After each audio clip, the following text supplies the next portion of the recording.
je vais essayer de vous présenter un petit travail qui a été fait sur plusieurs années. Et ce travail-là, il est le fruit de... C'est pour ça que j'ai mentionné tout à l'heure deux titres. C'est que, premièrement, avec ma casquette de prof, comme tout le monde, donc je suis professeur des universités, et en même temps, j'ai rajouté ce deuxième titre, c'est pas pour être pompeux, excusez-moi l'expression française, mais c'est beaucoup plus parce que ça m'a aidé dans le cadre de ce que je vais vous présenter maintenant. En somme, je suis aussi vice-président d'une université lyonnaise, l'université Jean Moulin Lyon 3, en sciences sociales, sciences humaines, et en charge des systèmes d'information et des nouvelles technologies. Et c'est pour ça que c'est dans ce cadre-là que ça m'intéresse de vous présenter beaucoup plus un vécu que toute une théorie là-dessus.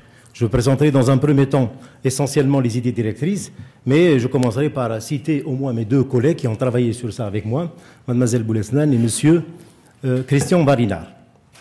Alors l'idée en soi, elle est très simple, c'est que il y a un contexte général, c'est-à-dire qu'à un moment donné, les universités françaises, comme tout le monde, hein, on a commencé, comme mes collègues ce matin ont dit, on a commencé par définir un certain nombre de termes tels que l'environnement numérique de travail, etc., etc., par le ministère, toujours ça vient d'en haut et ainsi de suite. Donc ça a pris un certain temps. Et à un moment donné, nous, on s'est penché, on s'est dit...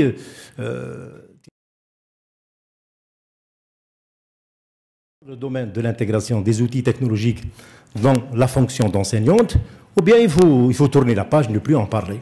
Alors, dans un premier temps, il faut être honnête, c'est que moi, personnellement, et mes collègues, on a essayé d'introduire ça sur des travaux qu'on a déjà faits, et ces travaux-là n'ont rien à voir avec l'intégration des outils technologiques dans le domaine de l'enseignement. C'est-à-dire qu'on a élaboré une démarche méthodologique très simple pour mettre en place des systèmes d'information communicants, par exemple l'informatique nomade, etc. Et donc, dans un premier temps, je vais résumer ça en deux mots, hein, ne vous inquiétez pas, ça ne va pas prendre beaucoup de temps. Donc, cette méthode-là, ou cette démarche, moi je l'ai appelée, qu'on a définie vers 2001, on a appelé ça une approche tridimensionnelle. Alors, cette approche tridimensionnelle, elle est simple, c'est que pour mettre un système d'information en place, on a trois dimensions.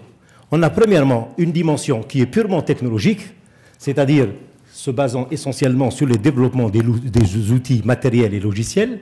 On a une dimension que les gens, ils ont oublié un peu au début, c'est la dimension activité, où vous ne pouvez pas intégrer les outils technologiques dans le domaine commercial comme vous l'intégrez dans le domaine de la production. C'est deux choses totalement différentes. Donc il y a une dimension assez importante qu'on appelle la dimension activité.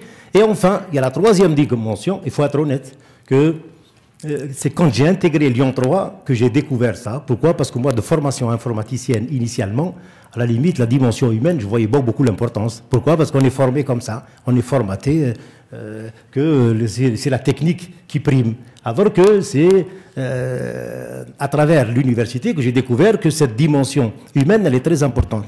Alors, je ne vais pas rentrer trop dans les détails, mais cette démarche-là, elle s'articule essentiellement pour analyser une activité, une dimension activité. Il y a un aspect organisationnel, et vous allez voir tout à l'heure, excusez-moi, d'après mes conclusions, c'est la partie la plus importante qui pêche dans le domaine de l'intégration des outils technologiques dans le domaine de l'enseignement. Vous avez la partie fonctionnelle. J'ai fait des petits tests, moi. Je prends des étudiants et je leur dis, quelle est la fonction? Pouvez-vous citer les fonctions d'un enseignant-chercheur? La probabilité pour qu'un étudiant vous cite pour lui, vous êtes enseignant, ça s'arrête là. Toute l'activité derrière que vous avez, c'est transparent. Donc, en somme, la partie fonctionnelle, c'est quoi? C'est la liste des fonctions qui rentrent dans le cadre de cette activité. Vous avez la partie relationnelle. Quelles sont les relations qu'entretiennent les différentes fonctions entre elles dans une activité? Quand vous avez l'enseignement, quand vous avez la recherche, il y a quand même un lien. Sinon, je vois, si on fait une séparation, le problème va être toujours posé. Enfin, vous avez la partie structurelle. En général, excusez-moi, en français, je me sens autant français que tout le monde, ne vous inquiétez pas. Ça fait 30 ans que je vis là-bas et que la partie structurelle, elle est très importante. Pourquoi? Parce qu'en France, on commence toujours par la partie structurelle et après, on fait le reste. Donc on achète la structure, tout ça, on met tout en place et après on se pose d'autres questions. Et enfin, il y a une partie temporelle qui est très importante. On ne peut pas demander à quelqu'un, d'un point de vue temporel, par l'aspect temporel, je veux dire simplement quelqu'un qui utilise les outils technologiques depuis 4-5 ans, ce n'est pas la même chose que quelqu'un qui vient d'utiliser ça. Cette notion, je l'ai appelée temporelle. Enfin, vous avez la deuxième partie qui est la partie humaine. Après, on va la décliner d'une façon très simple. Premièrement, l'identification des acteurs. Et là, je suis désolé de dire ça comme ça, hein, mais c'est vrai que, en tout cas, moi, j'ai appris en France, on généralise toujours. On dit les enseignants. les étudiants. On catégorise par grande masse. Alors que, normalement, dans les activités, il faut quand même identifier les vrais acteurs. Deuxièmement, il faut identifier les profils. Les profils des acteurs, c'est, à la limite, je fais des tests, moi, avec mes étudiants, je leur demande quel est votre profil, ils me disent j'ai un master marketing. Ça s'arrête là. J'ai un master en communication, ça s'arrête là. L'aspect culturel, l'aspect sociétal, l'aspect social, etc., tout ça ne rentre pas en jeu. Or, tout le monde sait qu'aujourd'hui, avec tout ce qui se passe au niveau Internet et au niveau des réseaux sociaux, la partie la plus importante, ce n'est pas la partie niveau intellectuel. Ça, tout le monde le sait. Tout le monde fait gaffe à ça. Enfin, vous avez l'identification de l'expression des besoins. On peut avoir besoin des mêmes choses, mais on peut les exprimer différemment. Je peux vous donner des exemples. J'ai vu des profs de philosophie chez nous en train d'exprimer leurs besoins. Honnêtement, moi, ils me le répètent 5 fois pour que je puisse enfin comprendre une ébauche. Donc, en somme, ce n'est pas la même chose que quelqu'un qui est mathématicien, qui est assez cartésien, ou bien un gars du droit ou de la finance qui est assez carré là-dessus. Et vous avez aussi, en termes de forme, tout à l'heure, on parlait de tableau, ce matin on parlait d'ergonomie, etc., etc. Tous ces aspects-là rentrent en jeu dans l'évaluation des nouvelles technologies. Enfin, vous avez la partie la plus, honnêtement, hein, peut-être c'est une déformation aussi, la partie la plus facile, que je considère la plus facile, c'est la partie technologique. Pourquoi? C'est comme acheter une voiture, à la limite. Si tu sais exprimer tes besoins, si tu sais qu'est-ce que tu vas faire avec cette voiture, si tu sais, etc., etc., tu vas identifier tout ça. Et ça, je ne vous apprends rien du tout. Vous êtes mieux placé que moi. Vous avez, en particulier dans les pays développés, on analyse les outils disponibles, on analyse après, on fait un choix, après on intègre ça, et après on essaye d'évaluer. Chose qu'on ne fait jamais dans le secteur public. À titre indicatif, en France, la partie évaluation, elle se fait presque jamais. Alors après, je vous ai présenté un peu ça comme étant, c'est un trépied, c'est-à-dire que on ne peut pas parler d'intégration des outils technologiques en parlant simplement, on va parler de la partie technologique, quand on termine, on va parler de la partie. Et ça, c'est en général, je dis que c'est un trépied, on avance un peu, mais après, on ne peut plus avancer. Il faut rajouter la deuxième, et en somme, ça marche comme ça. Alors maintenant, quelle est la partie avec laquelle on va commencer? 90%, ça dépend du chef de projet. C'est pour ça que la gestion de projet est importante. Si c'est un informaticien, il va toujours faire en sorte que la partie technologique soit la première. Si c'est quelqu'un de ressources humaines, etc. Donc en somme, mon collègue me fait signe de très loin. Alors, cette démarche-là, excusez-moi, je peux répondre à votre question, on a essayé de l'instancier au niveau de l'enseignement. Et c'est ce qu'on a fait. Et donc, vous retrouvez à peu près le même schéma. Et ce même schéma, on l'a décliné par rapport à l'activité et à l'usage des TICE dans le domaine de l'enseignement. Par exemple, je ne vais pas rentrer dans les détails, l'activité, vous avez l'interaction fonctionnelle, vous avez l'enseignement, la recherche, l'administration, l'encadrement, le coaching, tout ça, c'est quand même des activités. Et ainsi de suite. Donc on a essayé de faire une étude pour détailler en quelque sorte ces aspects fonctionnels.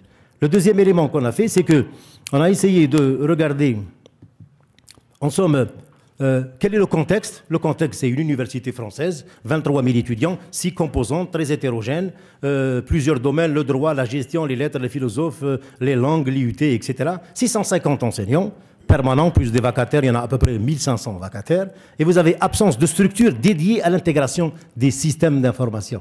Vous avez un grand système, de gros services informatiques, mais on n'avait pas de structure dédiée à ça. Alors l'idée que j'ai trouvée, moi, intéressante, c'est pour ça que, honnêtement, j'ai participé à ça, c'est qu'ils ont créé une vice-présidence, dans laquelle je m'occupe, qui doit être chargée de ça. Deuxième chose, il y avait plusieurs structures informatiques.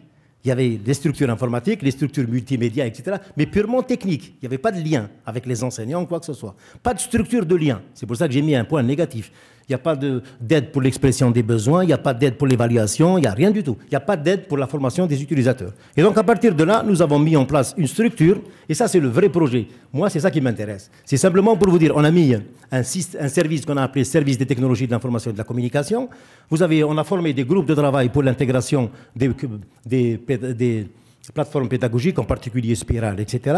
On a développé l'ENT, on a formé les utilisateurs, et j'ai mis dans l'article des statistiques juste 6 mois après qu'on a mis tout ça en place et 2 ans après. Et le malheur, c'est que 2 ans après, les 2 premières années, ça a monté et maintenant, ça descend. Et c'est pour ça que je voulais vous expliquer, moi, quels sont les freins et les leviers. C'est tout. C'est en somme, à la limite, ça peut ne pas être généralisé à toutes les universités. Enfin, excusez-moi, monsieur, ouais. Le retard ne m'incombe pas à moi. Je ferme ma parenthèse. OK ? Non, il faut dire les choses comme elles sont. OK, moi j'étais là. Donc, ah oui, sinon j'ai pas fait 6000 km pour dire 3 phrases et partir. D'accord. OK.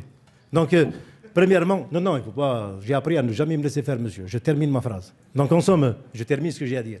Donc, à titre indicatif, j'ai considéré que la synthèse, c'est quoi? C'est d'essayer de vous proposer ces freins et ces leviers, quitte à les vérifier, parce que ça peut être adaptable, ça peut ne pas l'être. Alors, je résume. Au niveau des 3 dimensions, je vous laisserai le soin après de regarder ça en détail, excusez-moi, c'est l'absence de structure d'aide aux enseignants, l'absence de structure de formation, manque d'intégration dans le référentiel. Actuellement, c'est à la mode en France. L'autonomie des universités, chaque université crée son référentiel, c'est-à-dire quelles sont les activités des enseignants, tout ça. Et chaque université, un enseignant, vous lui dites, vous mettez votre cours en ligne, il vous dit, est-ce que je suis payé pour ça, oui ou non? Est-ce que ça rentre dans le cadre de ma charge? C'est la réalité, ça. C'est la réalité de tous les jours. Et donc, en somme, ce référentiel pédagogique ou d'enseignant, il faut quand même intégrer ces fonctions. Vous avez après le cloisonnement des domaines. Vous avez absence de politique de recrutement des enseignants. Avant, on recrutait les enseignants qui allaient faire un cours dans un lycée. Du moment qu'il a Bac+4, on lui donnait un cours. Aujourd'hui, on prépare les gens avec le CAPES, etc. en France, même s'il y a d'autres questions. Ben, les enseignants de supérieur, c'est pareil. Pourquoi ne pas penser à leur intégrer des formes de technologie, ainsi de suite. Divers domaines qui n'ont pas les mêmes besoins. Vous avez encore critères d'analyse technologique, oui, mais est-ce qu'on prend les technologies et on les décline par domaine? Non. Absence de grille standard et non adaptée à plusieurs disciplines. Vous avez aussi des outils assez complexes à mettre en œuvre. Parce qu'il ne suffit pas de dire on va mettre Spiral, ou on va mettre Moodle, ou on va mettre Caroline en ligne, etc. Personne ne l'utilise. Alors ça ne sert absolument à rien. Enfin, je dis 2 ou 3 mots sur les leviers, ateliers d'aide à la scénarisation, centralisation des outils, mais déconcentration de l'activité. Centralisation des outils, c'est normal pour mutualiser, mais il faut déconcentrer, parce qu'un prof de droit ne raisonne pas comme un prof de philo, ni comme un prof de gestion, et ainsi de suite. En particulier, je mettrai, en tant qu'informaticien, même si je me suis un peu éloigné, l'intégration fonctionnelle d'aujourd'hui, c'est à l'image des ERP. On essaye de centraliser tout. Et donc, à la limite, d'un point de vue technologique, ce n'est pas ça qui va poser énormément de problèmes. Et enfin, on pourra après, je laisse mes transparents à disposition. Et enfin, je termine en disant simplement que, à ma connaissance, et d'après l'étude qu'on a faite depuis 2004-2006, premièrement, c'est des problèmes organisationnels, pédagogiques, structurels et la mutualisation. Deuxièmement, c'est des problèmes humains, en particulier les référentiels. Troisièmement, c'est des problèmes financiers. À titre indicatif, il ne faut pas... En arabe, on dit, il ne faut pas cacher le soleil avec un tamis. C'est-à-dire que tout le monde sait qu'on essaye de mettre ça en ligne. Pourquoi? Parce qu'on est incapable maintenant de recruter autant d'enseignants, de mettre en ligne tant de cours, etc. Donc il ne faut pas le nier, il faut le dire dès le départ.